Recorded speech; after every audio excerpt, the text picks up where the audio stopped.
We are now in a time and age where we have to work together, where we are investing in a project which is mostly very expensive, which is in most of our cases subsidy state funded, and which doesn't have enough public to pay off really the investment that we've made. I'm one of those very strong believers of that, and I'm happy to be in a theatre which has the size in which we can work with other theatres as well. When I arrived here at La Monnaie 3 years ago now, it was my aim to really use La Monnaie as a hub, or one of the different hubs in Europe, for people who want to co-produce and are open to work in a similar way. Because I think La Monnaie also is a company who is not really a traditional house, but an edgy, young, innovative place. And so English National Opera, of course, plays a very important role in that, because, of course, in London you have 2 major opera houses. I think the choice for English National Opera as a partner is, I think, also a choice as to the contents of the programming.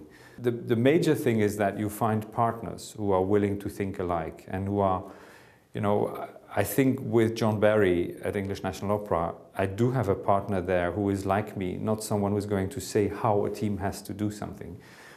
We are of a generation who say we make our artistic choices, but then we give the trust to those people who have to make it work. I'm not a producer, I'm not a conductor, I'm not a singer. I can't tell a singer how to do it.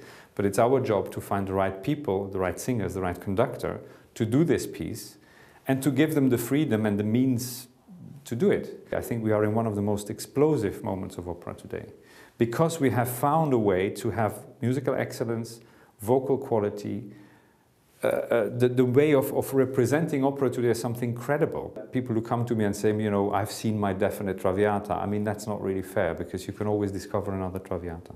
So even a Traviata, even a Bohème can be seen new for an audience of today. We also want to have, of course, the people at the top who can afford it, but who make it possible for other people who can't afford it to come in at the basis. It's very important. The social and educational work at La Monnaie is incredibly important, and has been for the last years, and we want to continue that. We are constantly discussing whether the traditional tools of communication are the right tools. I think Yeno is absolutely one of the leaders in the market. I have to congratulate you about that. Really, it's an amazing work. I mean, John has been also very, very proud of what he has achieved with his team, you know, to have the interactive situation like the Carmen was a very revolutionary one. I mean, La Monnaie for me is also a place where these things all come together. Opera is about different aspects in life, is about different languages. I mean, the language of music surpasses all spoken word. We are being given the responsibility to run a house. We are giving a bag of money to use with our own inspiration and our own taste. But in the end, we're only intermediaries between the artist and the audience. And we have to make it work. That relationship is much more important. I mean, we have to step out of this relationship and be helping to bring them together. But in the end, it's about them.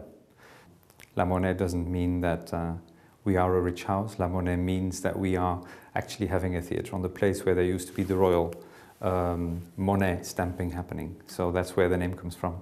I do not want there to be any misunderstanding about our budgets.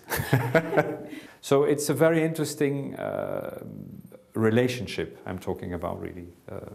Running a theatre is not just about artistic or financial or organization. It's also about human. It's also about relationships. And that's, for me, one of the key words.